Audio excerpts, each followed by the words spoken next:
RMC TV, la télévision de la jeunesse et des bonnes valeurs.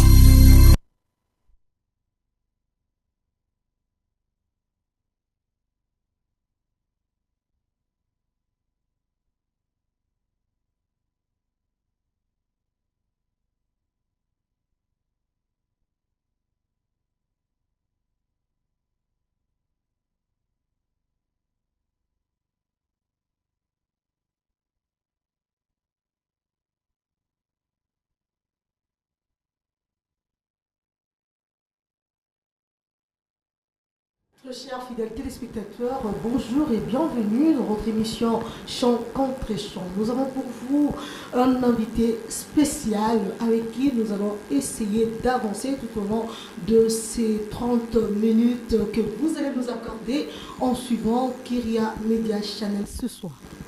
Imaginez que nous recevons pour vous aujourd'hui un des administrateurs de la radio-télévision nationale congolaise, RTNC, comme d'habitude. Aussi, un de communication, il est en réalité le chargé de communication de l'inspection générale des finances, coordonnateur et initiateur des Amis du changement. Mesdames et messieurs, son nom est Junit Kanina. Hier, on l'appelait journaliste. Aujourd'hui, c'est le communicateur en chef de l'IG, à qui nous disons chaleureusement bonjour. Bonjour à tous les téléspectateurs de Kyria Media Channel TV. Je suis très heureux de me retrouver ici aujourd'hui. Vraiment, c'est également un plaisir. Nous sommes plus heureux que vous, soyez-en sûrs. Merci. Alors, si cela me permet de vous poser la question sur votre état de santé. Non, mais la santé, elle est parfaite. Dieu merci. Eh bien, même si la santé, elle est parfaite, mais je suis dans un pays fiévreux et du coup, ça me rend malade moi aussi. Lorsque la patrie est malade, nous sommes tous malades, quel que soit l'état de santé qui nous caractérise. Mais la patrie est plus grande, la patrie vaut plus que nos petites santé individuelles. Voilà pourquoi je puis dire que je vais bien, mais puisque la patrie est malade, donc je suis malade. On peut le remarquer que la patrie est malade, surtout quand on découvre qu'il y a aujourd'hui 11 038 entreprises publiques qui échappent au fisc. Et on se pose des questions, où en sommes-nous aujourd'hui? Effectivement, aujourd'hui, la patrie est malade, non seulement des fils égarés, qui sont trempés, plongés dans la corruption, dans les détournements des deniers publics, mais aussi de galeux fils qui s'évertuent matin, midi, soir à aller trouver des complices en dehors de nos frontières pour venir massacrer, tuer, exterminer notre peuple. Et ça ne peut que nous rendre encore plus malades. Vous parliez de ces 11 038 entreprises qui ont été démantelées par l'Inspection générale des finances dans une enquête sur demande de la Direction générale des impôts. Okay. Eh bien ça démontre combien l'homme congolais est devenu malsain, l'homme congolais est devenu véreux, l'homme congolais est devenu ami des antivaleurs. Et quand vous mettez les tout ensemble, ça fait du Congolais l'homme le plus méprisable de notre continent au regard de ce qu'il est capable de faire contre sa patrie, contre ses frères, contre la nation, et c'est bien dommage.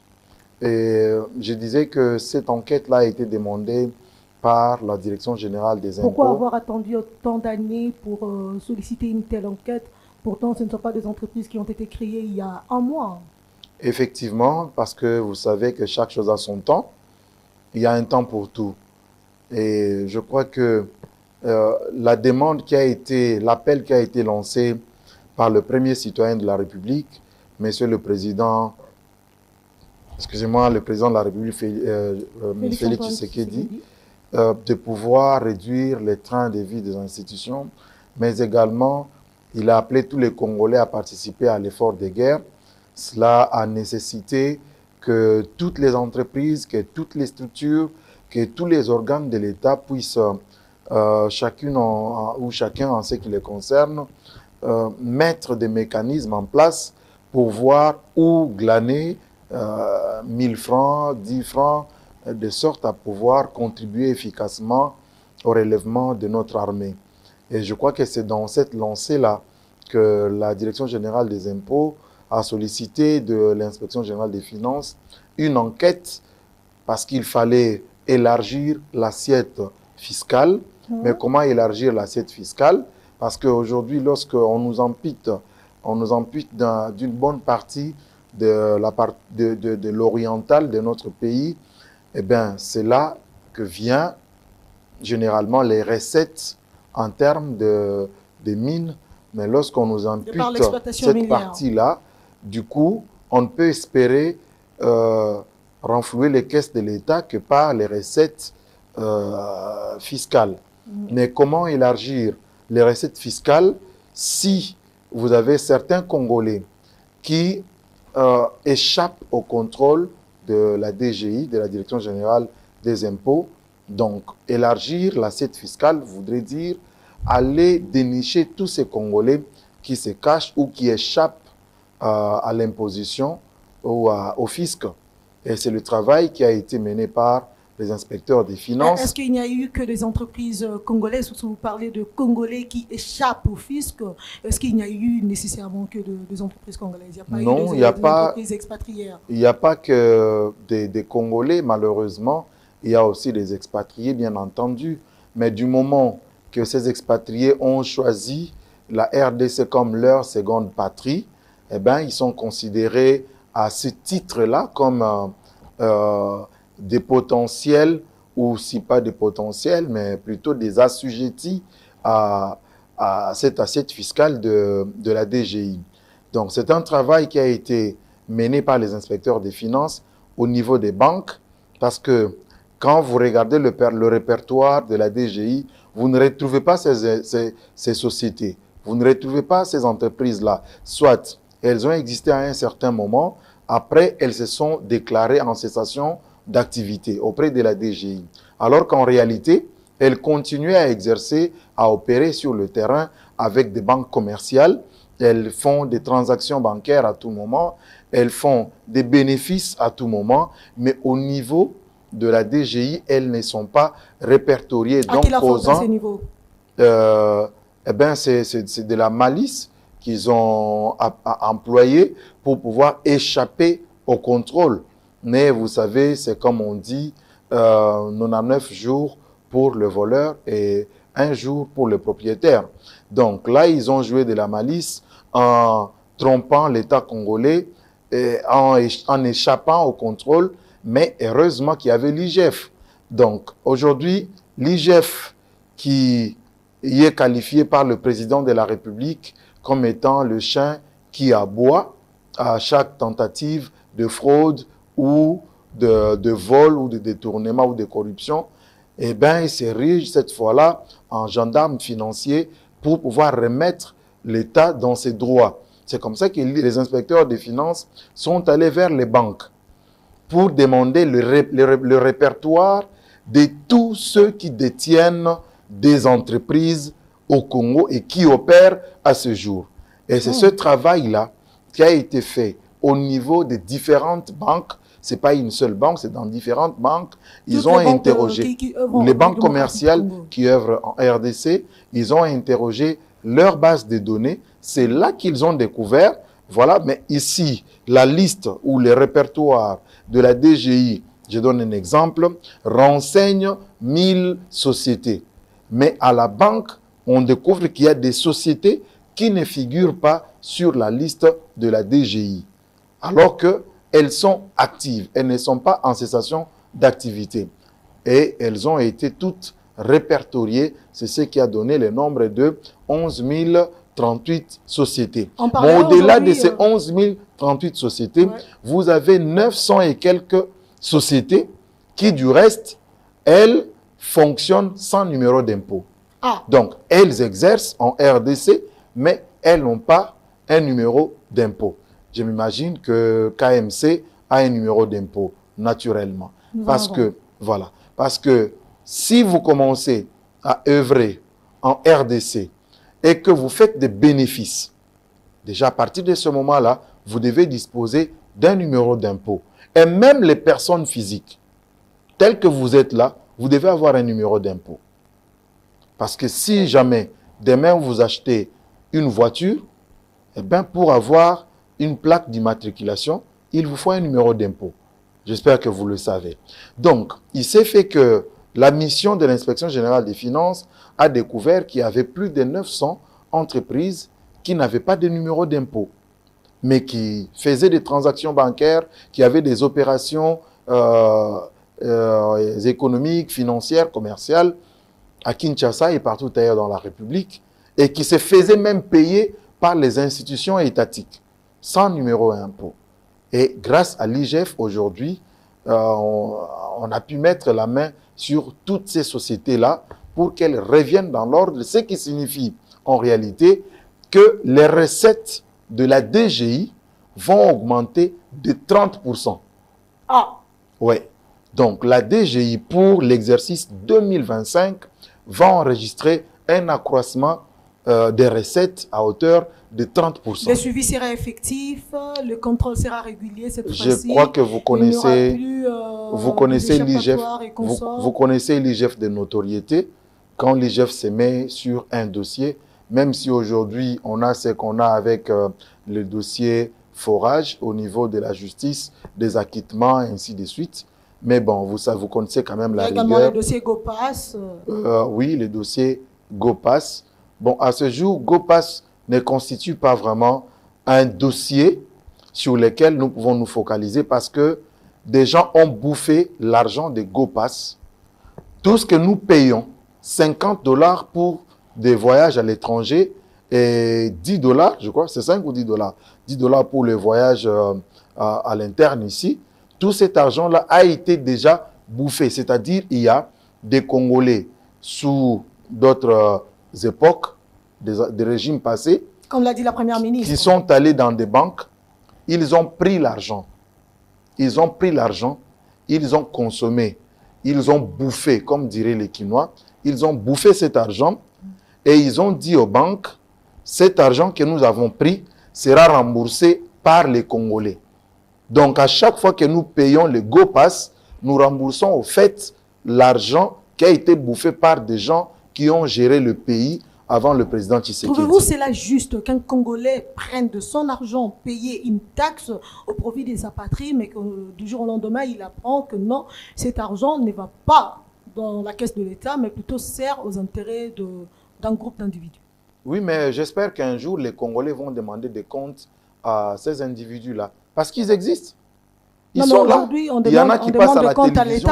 Il y en a qui passent à la télévision, qui font des beaux discours, qui font des interviews, ainsi de suite. Alors qu'en réalité, ils ont l'argent des Congolais dans leur ventre. On demande de compte à rendre à l'État. C'est à l'État de remettre les Congolais dans ses droits. Oui, mais c'est pourquoi l'État, au nom de la continuité du service de l'État, aujourd'hui, l'État continue à percevoir cette taxe-là, GoPass, pour restituer l'argent qui a été bouffé par certains Congolais qui ont dirigé le pays dans un passé récent. Donc l'État entretient cette injustice-là, faire payer aux Congolais une taxe qui n'a plus sa raison d'être, mais que les Congolais doivent payer pour le fait commis par autre personne. Non, non. L'État ne fait pas payer aux Congolais l'injustice qui a été orchestrée par les régimes passés. Non. L'État est obligé de respecter ses accords. L'État est obligé de respecter ses engagements.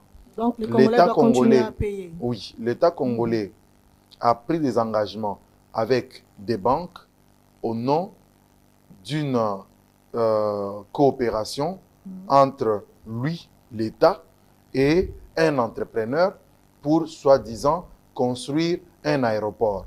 Un aéroport de qualité, tout ce qu'on nous avait vendu à l'époque pour prendre cette taxe GoPass. Alors maintenant, l'État, au nom de la continuité de l'État, le pouvoir actuel est obligé de respecter ces engagements-là parce que ça a été conclu au nom du gouvernement congolais. Mais je crois que bientôt, ça va prendre fin. Alors, dans la même optique, nous parlons aujourd'hui de la corruption. Le ministère de la Justice venait de mettre en place via un arrêté la cellule de lutte contre la corruption. Il y a une question qui doit nécessairement être posée. On s'est dit, il y a déjà l'IGF, il y a la Cour des comptes, il y a tellement de structures qui parlent contrôle financier, il y a même l'ODEP qui existe pour suivre, n'est-ce pas, la dette publique. Est-ce qu'on avait besoin d'une autre cellule de lutte contre la corruption et est-ce que cette cellule viendra en appui à l'IGF ou ce sera une cellule parallèle? Bon, je préfère bien parler de l'IGF que de parler du ministère de la Justice parce que j'en fais pas partie, malheureusement. Mais s'agissant de l'IGF, madame, aujourd'hui, nous sommes autour de 258 inspecteurs. Okay. Voyez-vous l'immensité de ce pays-là, la RDC, deuxième pays en termes de superficie au monde, 2 345 410 km², 11e pays dans le monde, 11e surface dans le monde. Donc, vous voyez cette dimension-là. Ne disposait que 258 inspecteurs pour cette étendue-là. C'est un travail ardu. C'est un travail de dur labeur. Donc, pour moi, s'il y a des structures qui naissent pour renforcer la lutte contre la corruption, moi je dis qu'elles sont les bienvenues. Mais l'IGF a sa particularité. Okay. La particularité de l'IGF aujourd'hui, c'est la rigueur. La particularité de l'IGF aujourd'hui, c'est l'intégrité morale. La particularité de l'IGF aujourd'hui, c'est le sérieux dans le travail. La particularité dans l'IGF aujourd'hui, c'est cette hargne-là que fomentent les inspecteurs des finances quand ils sont sur un dossier à contrôler ou à examiner. Donc, du coup, moi, je pense que nous devons penser autrement la lutte contre la corruption dans notre pays parce que le travail qui est fait par l'Inspection générale des finances finit par l'instance qu'on appelle le pouvoir judiciaire. Parce que, contrairement à ce que les gens disent, IGF est kangi. IGF ne kanga pas. Hein? IGF ne kanga pas. L'IGF fait son contrôle. Et bien évidemment qu'au niveau de l'IGF, les inspecteurs sont des OPJ, ce sont des OPJ assermentés, mais ce ne sont pas eux qui arrêtent, même s'ils ont cette compétence-là, d'interpeller un détourneur. Mais le travail, la finalité du travail de l'IGF, c'est fait au niveau des instances judiciaires. Ça signifie c'est au niveau de la justice.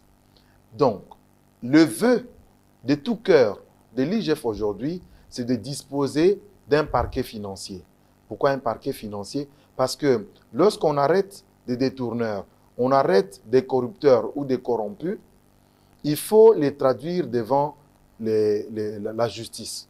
Mais quand ils arrivent au niveau de la justice, il faut que le magistrat qui instruit le dossier soit à même de comprendre les méandres des finances, les méandres de l'économie. Parce que si c'est quelqu'un qui ne comprend pas les subtilités qui sont dans des dossiers économiques, c'est comme disait le professeur Kalouba Diboué au procès 100 jours, il disait que le détournement est un vol intelligent ou intellectuel. Parce que quelqu'un qui détourne, il est différent avec le voleur. Parce que le voleur, quand il vient et il prend un téléphone, il s'en va. Mais par contre, un détourneur, il ne travaille pas seul. Un détourneur, il travaille dans un réseau, dans un système. Ils mettent l'intelligence, ils mettent un savoir avant de prendre les millions. Et qu'est-ce qui freine justement la mise en place de ces parquets financiers? Bon, aujourd'hui, nous avons un ministre de la Justice, l'excellence Constant Moutamba, qui a mis aussi son point d'honneur là-dessus. Et je crois que très bientôt, on pourra voir ce parquet financier pour que finalement, nous ayons des magistrats qui connaissent les finances publiques. C'est comme le dit souvent l'inspecteur général des finances, chef de service, Jules Alinguete, pour la plupart des cas, les magistrats que nous avons aujourd'hui, ils connaissent le droit pénal, le droit constitutionnel, le droit des affaires, ainsi de suite. Mais c'est des gens qui, au niveau de l'université, n'ont pas fait des mathématiques, de la comptabilité, leur point fort. Ils étaient forts dans tout ce qui concernait Ils ont le quand même droit. appris les finances publiques, l'économie politique. Ils ont des B.A.B.A. Si. Bon, les B.A.B.A., comme vous le dites, ne suffisent pas pour pouvoir démanteler un réseau de détourneurs. Pour démanteler un réseau de détourneurs, madame, il vous faut une connaissance approfondie en comptabilité et en finances publiques, ce qui n'est pas le cas. D'où le parquet financier saura être constitué des magistrats spécialisés dans des questions des finances publiques et de la comptabilité.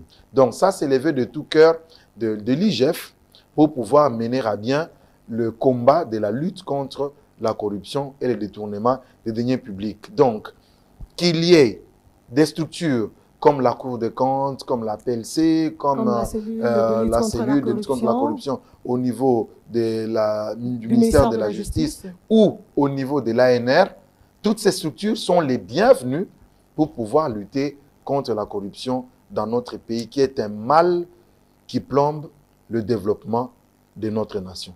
Voilà, nous rappelons justement à nos téléspectateurs que vous n'êtes pas seulement communicateur en chef de l'IGF, vous êtes également ami du changement. Puisque vous êtes ami du changement, ah oui, vous souriez, hein? Ouais. C'est juste un rappel. Et surtout que vous êtes l'un des pionniers de la communication en RDC. Quand on parle médias, on parle journalisme, on parle du Niskanin également. Alors, aujourd'hui, le Rwanda nous fait vivre une guerre numérique. La guerre du numérique, c'est un terrain un peu trop glissant, je me dis, et malheureusement, ça plonge dans le chaos le système congolais. Alors, comment compte la République démocratique du Congo s'y prendre pour n'est-ce pas, contrecarrer le manœuvre du Rwanda? Bon, amis du changement, je voudrais dire juste un mot. On m'appelle ami du changement simplement parce que je suis initiateur de la Ligue populaire des Amis du Changement qui va totaliser ses 4 ans ce 26 février, 4 ans d'existence. Et c'est une structure, une organisation non gouvernementale de développement qui milite pour le droit du travail. Nous prenons les 4 T. Les 4 T qui traduit veut dire le travail pour tous en tout temps. C'est une formule magique que nous avons créée pour répondre aux défis de la création d'emplois dans notre pays. Vous savez, madame, sous d'autres cieux, le travail ne s'arrête pas. Alors que ces pays-là sont plus ou moins, pas plus ou moins, même dans des pays les plus développés aujourd'hui. J'étais récemment à Séoul, en Corée du Sud. On n'arrête pas de travailler. Le travail se fait 24 heures sur 24. Mais aujourd'hui, ici, je suis à Kyria Media Channel. Je crois que dès qu'il sera 18 h ici, les gens vont commencer à regarder leur montre pour rentrer à la maison. On va peut-être, je ne dis pas que c'est le cas, on va peut-être laisser le disque en train de jouer. Alors qu'ailleurs, le travail se fait 24 heures sur 24. Ça signifie que les gens travaillent en système de shift. Et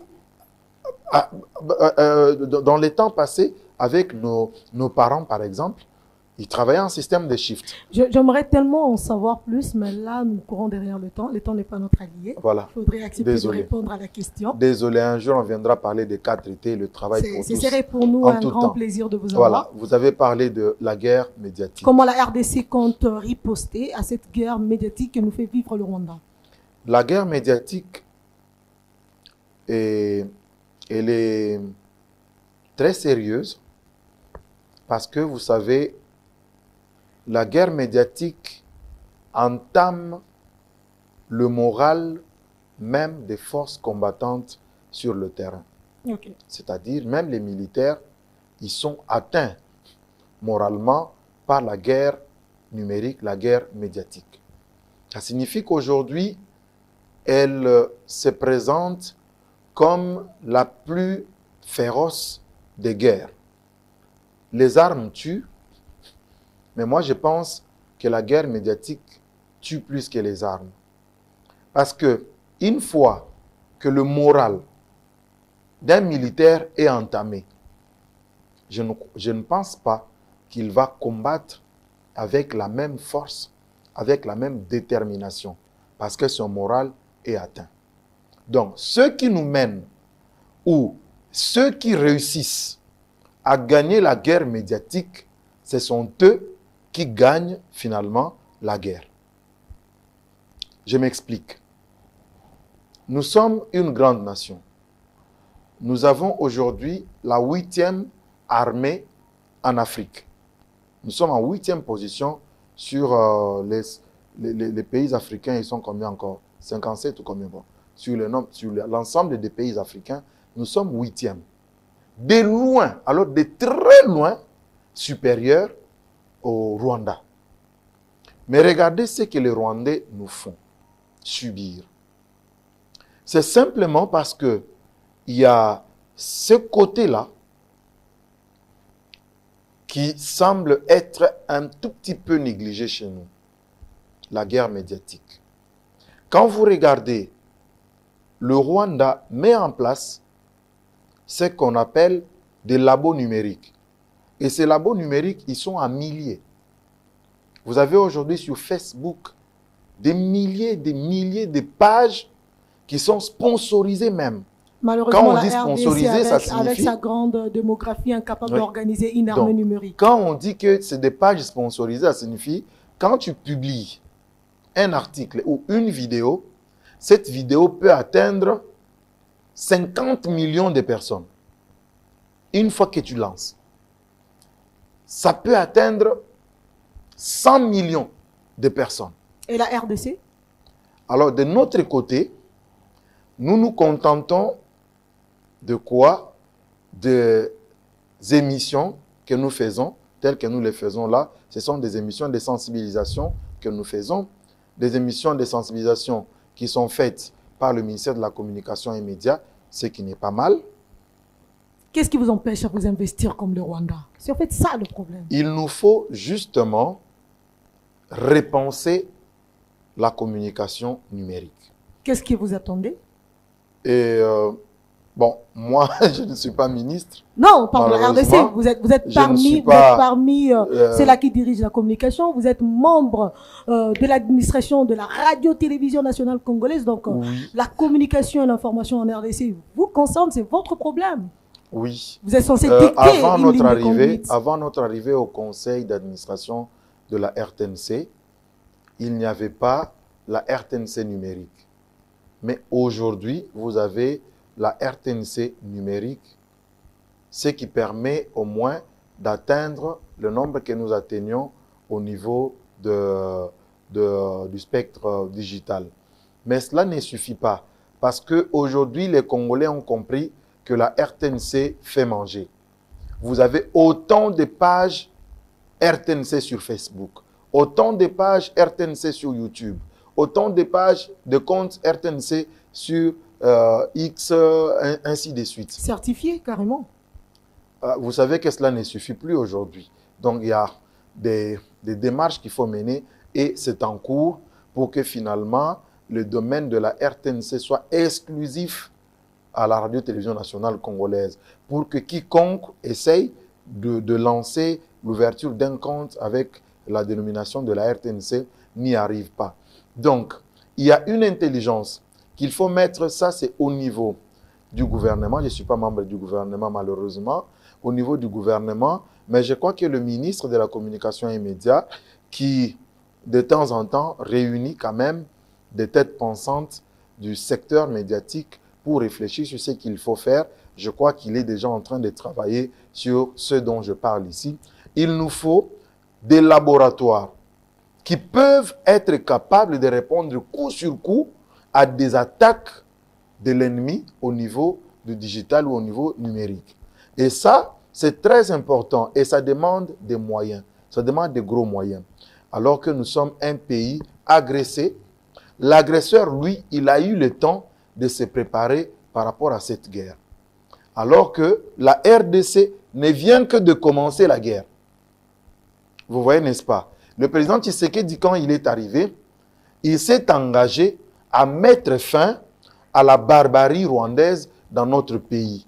Mais toutes les années que nous avons passées là, nous avons passé des années à faire quoi de notre armée? Reculer 20 ans, vous voyez, les 20 dernières années avant l'arrivée du président Tshisekedi. Quel était le solde des militaires? Qu'est-ce que les militaires qui est au front recevaient par jour? Interrogez, vous êtes journaliste, madame. Interrogez pour savoir combien de militaires on avait recrutés pour agrandir les rangs des FARDC. Combien? Les 20 dernières années avant l'arrivée du président Tshisekedi. Allez interroger l'histoire. Interroger. Donc, c'est lorsque le président Tshisekedi arrive qu'il lance les recrutements au sein des FARDC. Cela ne vous empêche pas d'accélérer également le processus puisque la guerre ne va pas attendre à ce que la RDC s'organise. Vous avez dit que l'ennemi a pris le temps de s'organiser, de se préparer. Cela n'empêche pas aussi la RDC à être flexible, proactif. Non, mais ça n'empêche pas la RDC. C'est pourquoi Alors, je suis en train de parler. Vous prenez le temps de vous organiser, ça prendra une Je éternité. suis en train de parler là de ce que le gouvernement congolais est en train de faire maintenant. Pas qu'il va faire, mais ce que le gouvernement fait aujourd'hui pour répondre à l'organisation qui a été mise en place, l'organisation diabolique, maléfique, machiavélique qui a été mise en place par le Rwanda et ses complices contre la RDC. Donc aujourd'hui, il y a des choses qui se font justement pour permettre à la République de faire face à toutes ces attaques-là. Et c'est ce qui permettra finalement au pays de pouvoir gagner, même s'il y a une grosse force rwandaise dans la guerre numérique en face de nous, mais avec le patriotisme dont fait montre aujourd'hui chaque Congolais, parce que quand vous voyez comment les Congolais prennent à bras le corps tout ce qui se passe, tout ce qui se dit par l'armée numérique rwandaise, vous sentez qu'aujourd'hui, plus qu'hier, les Congolais sont déterminés à répondre. Ce n'est même pas une organisation du gouvernement, mais chaque Congolais, à sa manière, répond aujourd'hui à l'armée numérique rwandaise. Il faudrait que le gouvernement puisse harmoniser, organiser. Monsieur Dunit Kaninda, nous sommes vraiment à la fin de cette émission. C'était pour nous un grand plaisir de vous avoir.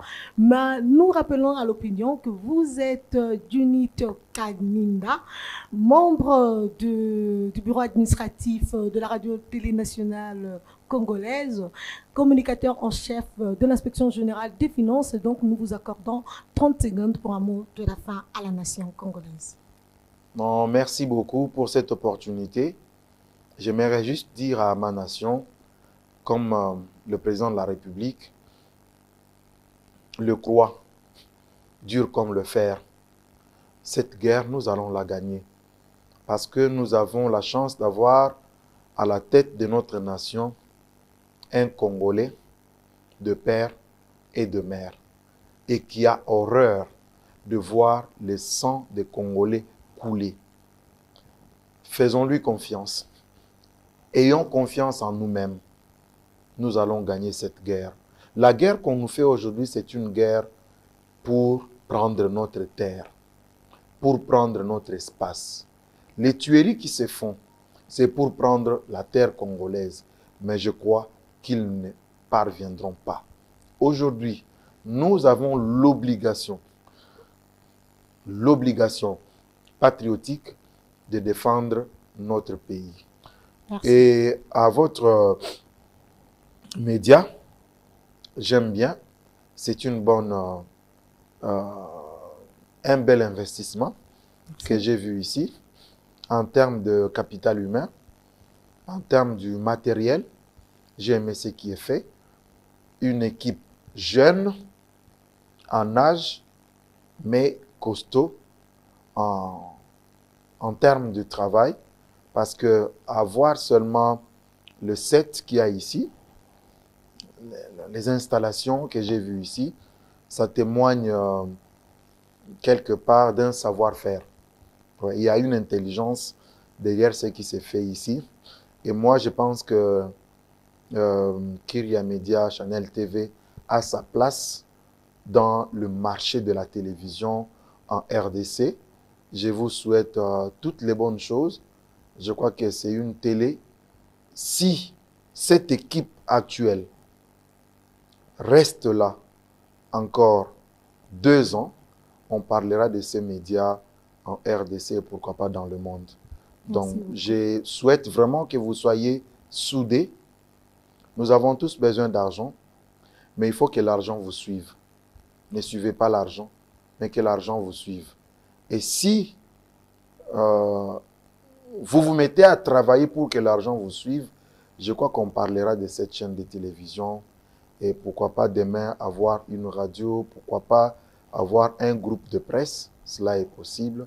Je connais des amis qui sont ici, Yann Mambo, un coup de chapeau pour le travail. Marie-Louise, merci. Jolie Dioka qui est là et tous les autres amis qui travaillent derrière la caméra, qui travaillent dans l'ombre. Je crois que c'est une très belle équipe qui peut faire des merveilles pour les Congolais qui ont besoin de la qualité, qui ont besoin de l'excellence sur les petits écrans. Merci beaucoup à Dunit Kaninda, merci à l'équipe technique, merci à vous tous qui avez accepté de suivre Chant contre Chant. À nous revoir très prochainement. Merci.